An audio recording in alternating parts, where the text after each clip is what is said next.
കണക്കുകൾ പെരുപ്പിച്ചു കാട്ടിയാണ് അദാനി ഗ്രൂപ്പ് മൂല്യം വർദ്ധിപ്പിക്കുന്നതെന്നും അതുവഴി കൂടുതൽ വായ്പകൾ സംഘടിപ്പിക്കുന്നു എന്നും ഹിൻഡൻബർഗ് 2023 ഒരു റിപ്പോർട്ട് പുറത്തുവിട്ടിരുന്നു. ഇതിനു പിന്നാലെ വലിയ കോളിളക്കമുണ്ടാവുകയും അദാനി ഗ്രൂപ്പിന്റെ 72 ലക്ഷം കോടി രൂപയുടെ കമ്പനി ഓഹരികൾ ഇടിയുകയും ചെയ്തു. എന്നാൽ ഈ റിപ്പോർട്ടിനെതിരെ അന്വേഷണം നടത്തിയ സെബി ഹിൻഡൻബർഗിന്റെ റിപ്പോർട്ടുകൾ തള്ളുകയായിരുന്നു. 2022 സെബിയുടെ ചെയർപേഴ്സണായി മാധബി പുരി ബുച്ച് നിയമിക്കപ്പെടുന്നത്. ഇതേ മാധബി ബുച്ച് തന്നെയായിരുന്നു 2021 അദാനി ഓഹരികളുടെ ഉടമസ്ഥത സംബന്ധിച്ച അന്വേഷണത്തിന് സെബിയെ കൊണ്ട് ഉത്തരവ് ഇറക്കിപ്പിച്ചതും. എന്നാൽ ചെയർപേഴ്സൺ സ്ഥാനത്തേക്കുള്ള കടന്നുവരവോടെ അദാനി ഓഹരികൾ സംബന്ധിച്ച അന്വേഷണം നിലച്ചു.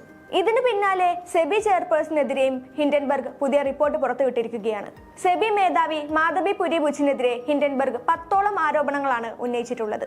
അദാനി ഗ്രൂപ്പിനെതിരായ ഹിൻഡൻബർഗ് റിപ്പോർട്ട് വന്നിട്ട് 18 മാസങ്ങളായിട്ടുണ്ടെന്നും എന്നാൽ ആ റിപ്പോർട്ടിൽ അദാനി ഗ്രൂപ്പിനെതിരെ നടപടിയെടുക്കാൻ സെബി യാതൊരുവിധ താല്പര്യവും കാണിച്ചിട്ടില്ല എന്ന് ഹിൻഡൻബർഗ് ആരോപിച്ചു.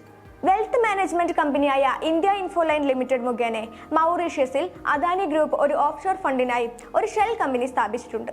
ഈ ഓഫ്ഷോർ ഫണ്ട് ഉപയോഗിച്ചാണ് അദാനി ഗ്രൂപ്പ് കൃത്രിമങ്ങൾ കാണിച്ചതെന്നാണ് ഹിൻഡൻബർഗ് പറയുന്നത്. പണം തട്ടിയെടുക്കാൻ അദാനി ഗ്രൂപ്പ് ഉപയോഗിച്ചുവെന്ന് ആരോപിക്കപ്പെടുന്ന അവ്യക്തമായ 2 ഓഫ്ഷോർ ഫണ്ടുകളിലും മാധബി ബുച്ചിനും അവരുടെ ഭർത്താവ് ധൻവൽ ബുച്ചിനും ഓഹരി ഉണ്ടെന്ന് വിസിൽ ബ്ലോവർ രേഖകൾ കാണിക്കുന്നതായി ഹിൻഡൻബർഗ് പറയുന്നുണ്ട്. 2017 മാർച്ച് 22 സെബി അംഗമായി ബുച്ചിനെ നിയമിക്കുന്നത്. അതിന് ഏതാനും ആഴ്ചകൾക്ക് മുൻപാണ് മാധവി ബുച്ചിന്റെ ഭർത്താവ് ധവൽ മൗറീഷ്യസ് ഫണ്ട് അഡ്മിനിസ്ട്രേറ്റർ ട്രസ്റ്റിന് ഒരു കത്തെഴുതിയത്.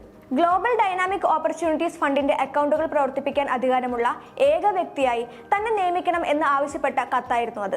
സെബി അംഗമായി ഭാര്യ അധികാരത്തിലേറുന്നതിന് മുൻപ് ഗ്ലോബൽ ഡൈനാമിക് ഓപ്പർച്യൂണിറ്റീസ് ഫണ്ടിൽ നിന്ന് ഭാര്യയുടെ പേര് നീക്കാൻ വേണ്ടിയായിരുന്നു ആ കത്ത് എന്നാണ് ഹിൻഡൻബർഗ് അവകാശപ്പെടുന്നത്. പിന്നാലെ 2017 ഏപ്രിലിൽ മാധവി ബുച്ച് സെബി അംഗമായി ചേരുകയും ചെയ്തു. 2017 ഏപ്രിൽ മുതൽ 2022 മാർച്ച് വരെ സെബിയുടെ അംഗമായിരുന്ന മാധബി ബുച്ചിന് സിംഗപ്പൂർ ആസ്ഥാനമായുള്ള കൺസൾട്ടിംഗ് സ്ഥാപനത്തിൽ 100% ഓഹരി ഉണ്ടെന്ന് ഹിൻഡൻബർഗ് വെളിപ്പെടുത്തുന്നു. എന്നാൽ സെബി ചെയർപേഴ്സൺ ആയതിനു ശേഷം 2 ആഴ്ചയ്ക്കകം അവർ എല്ലാ ഷെയറുകളും ഭർത്താവിന് കൈമാറിയെന്നും റിപ്പോർട്ടിൽ പറയുന്നുണ്ട്. ബുച്ചിന് നിലവിൽ അങ്കോറോ അഡ്വൈസറി എന്ന ഇന്ത്യൻ കൺസൾട്ടിംഗ് കമ്പനിയിൽ 99% ഓഹരി ഉണ്ടെന്നും അവരുടെ ഭർത്താവ് അതിന്റെ ഡയറക്ടർ ആണെന്നും റിപ്പോർട്ടിൽ പറയുന്നുണ്ട്. കൺസൾട്ടിംഗ് ബിസിനസ്സിൽ നിന്ന് ലഭിക്കുന്ന വരുമാനത്തിന്റെ അളവും ആരിൽ നിന്നാണ് വരുമാനം ലഭിക്കുന്നതെന്നും ഇതുവരെയും വ്യക്തമല്ല. 2019 മാധബി ബുച്ച് സെബി അംഗമായിരുന്ന കാലത്ത് ഭർത്താവിനെ ന്യൂയോർക്ക് സിറ്റി ആസ്ഥാനമായുള്ള ഒരു നിക്ഷേപ കമ്പനിയായ ബ്ലാക്ക് സ്റ്റോണിന്റെ സീനിയർ അഡ്വൈസറായി നിയമിച്ചിരുന്നു. അദ്ദേഹത്തിന്റെ പ്രൊഫൈൽ അനുസരിച്ച് അദ്ദേഹം ഒരിക്കലും റിയൽ എസ്റ്റേറ്റിലോ മൂലധന വിപണിയിലോ പ്രവർത്തിച്ചിട്ടില്ലെന്നും ഹിൻഡൻബർഗ് പറഞ്ഞു. ധവൽ ബുച്ച് ബ്ലാക്ക് സ്റ്റോണിന്റെ ഉപദേശകനായിരുന്നപ്പോൾ ഇന്ത്യയുടെ റിയൽ എസ്റ്റേറ്റ് ഇൻവെസ്റ്റ്മെന്റ് ട്രസ്റ്റ് നിയന്ത്രണങ്ങളിൽ കാര്യമായ മാറ്റങ്ങൾ വരുത്തിയതായി ഹിൻഡൻബർഗ് പറഞ്ഞു.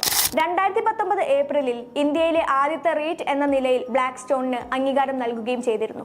ധവൽ ബുച്ച് ഡയറക്ടറായ ഇന്ത്യൻ കൺസൾട്ടിംഗ് കമ്പനിയായ അങ്കോറോ അഡ്വൈസറിയുടെ 99% ഉടമസ്ഥതയും മാധബിയുടെ പേരിലാണെന്നും ഹിൻഡൻബർഗ് കൂട്ടിച്ചേർത്തു.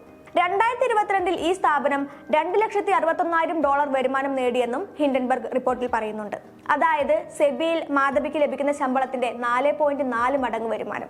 വിസിൽ ബ്ലോഗർമാരുടെ രേഖകൾ പറയുന്നതനുസരിച്ച് സെബി മേധാവി മാധബി ബുച്ചും അവരുടെ ഭർത്താവ് ധവൽ ബുച്ചും 2015 മുതൽ ബർമുഡയിലെയും മൗറീഷ്യസിലെയും ഫണ്ടുകളിൽ നിക്ഷേപം നടത്തിയെന്നാണ്. അദാനി ഗ്രൂപ്പ് സാമ്പത്തിക വിപണിയിൽ കൃത്രിമം കാണിക്കാൻ ഉപയോഗിച്ചതായി ആരോപിക്കപ്പെടുന്ന സ്ഥാപനങ്ങളുമായി ബന്ധമുള്ള ഫണ്ടുകളാണിവ. ഇരുവരുടെയും നിക്ഷേപങ്ങളുമായി ബന്ധപ്പെട്ട കാര്യങ്ങൾ കൈകാര്യം ചെയ്യുന്നത് സുഹൃത്തു കൂടിയായ അനിൽ അഹൂജയാണെന്നും അദാനിയുടെ സ്ഥാപനങ്ങളിൽ മാനേജറായി ജോലി ചെയ്തിട്ടുള്ള ആളാണ് അഹൂജ എന്നും റിപ്പോർട്ടിൽ പറയുന്നുണ്ട്. അതിനാൽ മാധബിക്കും ഭർത്താവ് ധവൽ ബുച്ചിനും അദാനിയുടെ വിവിധ കമ്പനികളുമായി ബന്ധമുണ്ടെന്ന് ഹിൻഡൻബർഗ് റിപ്പോർട്ടിൽ പറയുന്നു.